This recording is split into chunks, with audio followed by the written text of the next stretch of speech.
We still host here 90% of the world's reserves and resources in all fraternities. We here, our country is more than 30 million watt miles of land, and we're only 1.3 billion, the least populated continent on the whole world.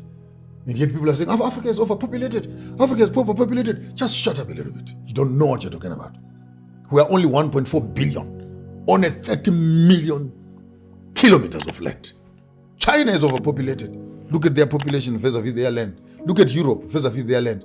In Namibia, for example, we have one of the biggest countries uninhabited. Bushes and sand, hundreds of kilometers. So how can you be telling us that the United Nations policy of the world is getting overpopulated? We need to reduce Africa, contraception, family planning to reduce the population when there is so much land. I mean, just drive out of Vereeniging, for crying out loud.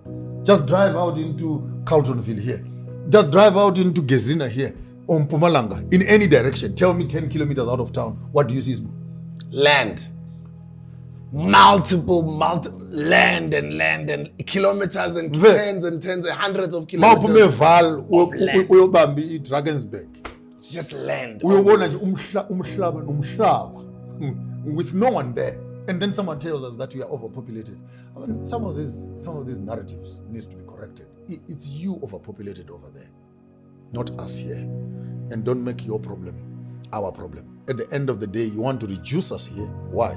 Because then you can have more access to our resources, and then you can benefit your own countries. And Africa, for the longest of time, has become a resource supplier instead of a product supplier, finished product supplier. And until we begin to produce products, we can't talk employment. So our governments, I beg them, our governments, stop politicking. Take it from me. Become a dictator and a rebel. Take the government taxpayers' money. Go to China, buy factories that manufacture chairs, tables, beds, car parts. Bring those factories here. Go to Rustenburg, go to Daphne, go and get some iron ore. Pour those things into these casts.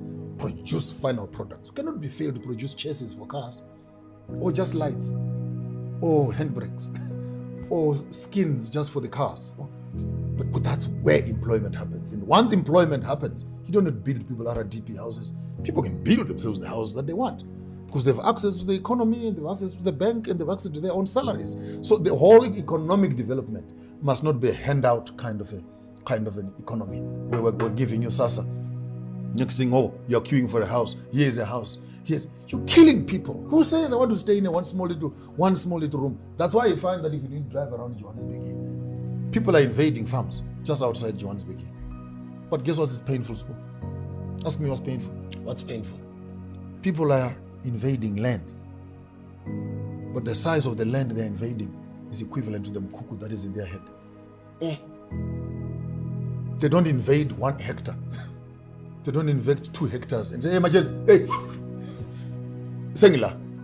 They are all invading Mukuku land, where you can only put 2 metal sheets. You've already invaded. Might as well just take a bigger piece of land. You may as well just take it. Because it's enough for everybody. I mean, Pumala Bay Orange Farm, across the I actually stood on the side of the road with my gents. Now, we are balega usugala. We Lebanon. You are still invading 5 meters by 2 meters. And now the people burning those things. One leaves their heater on, the whole bush catches fire. So it's not even about. And Malema must also start saying these things. And I'm saying so very selectively. He must start saying these things. That if we are going to be taking land, let's not have the Mukuku mindset. Let's have the farm mindset, industrial mindset, estate mindset, enclosure accommodation mindset. Because if you can take 2-3 hectares, for example, and sit on it, by the time it is standardized, you can put some flats, you can put a factory, you can put an industry, you can put some accommodation, you can put a hotel, you can what? But how can you put a hotel in a 5 meter by 2 meter? What can you do in that piece of land? So we needed even the mindset of the EFF liberation struggle heroes, even the ANC, that stop cutting pieces of Mkuku policies into the thinking of the Africans and to think that people have land when they are still living in Mkuku. We are going nowhere. We're running in circles like small little rats that are trapped on a running mill. Let's start thinking development, ownership. And in the midst of that, we can actually begin to look at estates that must be invaded and owned by black people. And you don't have to apologize for that.